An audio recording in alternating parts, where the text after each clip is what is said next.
Je suis Jean-Marc Mathias, premier adjoint de cette commune. En ce moment, monsieur le maire est en congé une semaine, donc je le remplace. Et on est en train de marcher sur ce sentier de résistance. On est en train de marcher sur ce sentier de résistance. On vient du collège Jean Moulin, vous y étiez également. On est passé par la nouvelle rue qu'on vient de nommer, c'est une nouvelle rue qu'on vient de nommer Noël Georges Palot, colonel résistant.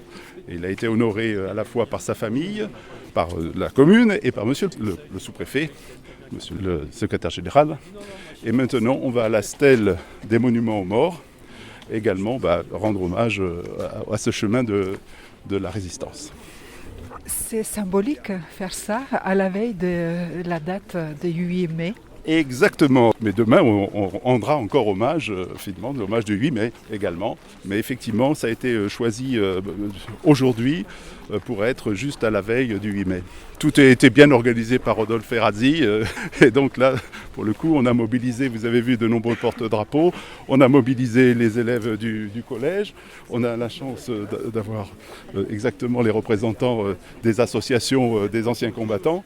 Franchement, donc là, une belle réussite de mise en place d'une petite cérémonie, mais pas si petite que ça. Et la commune de Coulmiers-Chamiers donc, est marquée par la résistance et les acteurs de la résistance. Exactement, je l'ai dit lors de ma petite intervention. J'ai cité toutes les plaques et toutes les stèles qui sont déjà installées sur le sentier de la résistance. Et bien entendu, là se rajoute aujourd'hui la plaque de monsieur Palot.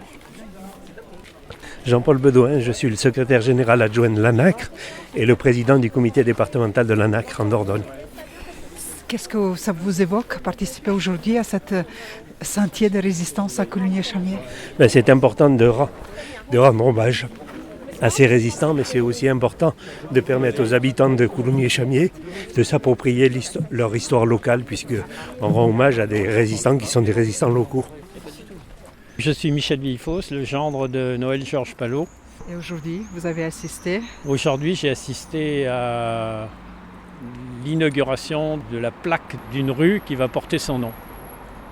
C'était une volonté de famille, vous avez attendu longtemps ? Ma femme, ça fait plus de 15 ans ou 20 ans qu'elle voulait qu'une rue de la ville ici porte le nom de son père, parce qu'elle était très fière de son père. Et oui, on a attendu longtemps, mais le résultat est là. C'est symbolique aujourd'hui, cette date ? Oui.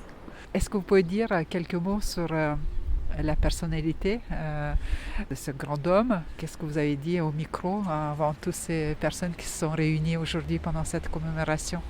C'était un très grand résistant.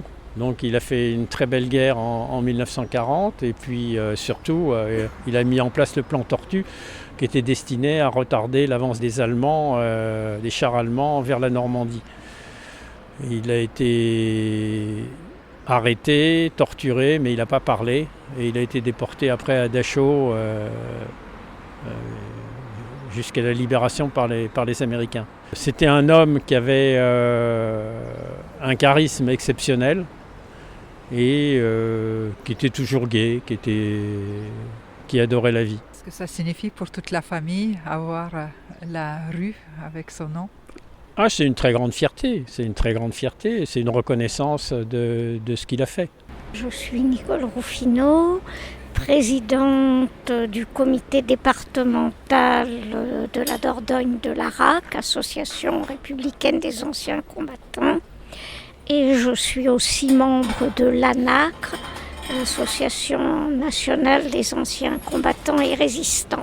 Qu'est-ce que ça vous a fait aujourd'hui de participer à cette journée de commémoration et d'inauguration de ce sentier de résistance ? C'est très important d'honorer la mémoire de ces gens qui ont eu le courage de se lever et de protester contre l'inacceptable. Et c'est toujours une émotion quand parle d'eux, qu'on fait revivre leur mémoire. En plus, on se rencontre la date symbolique.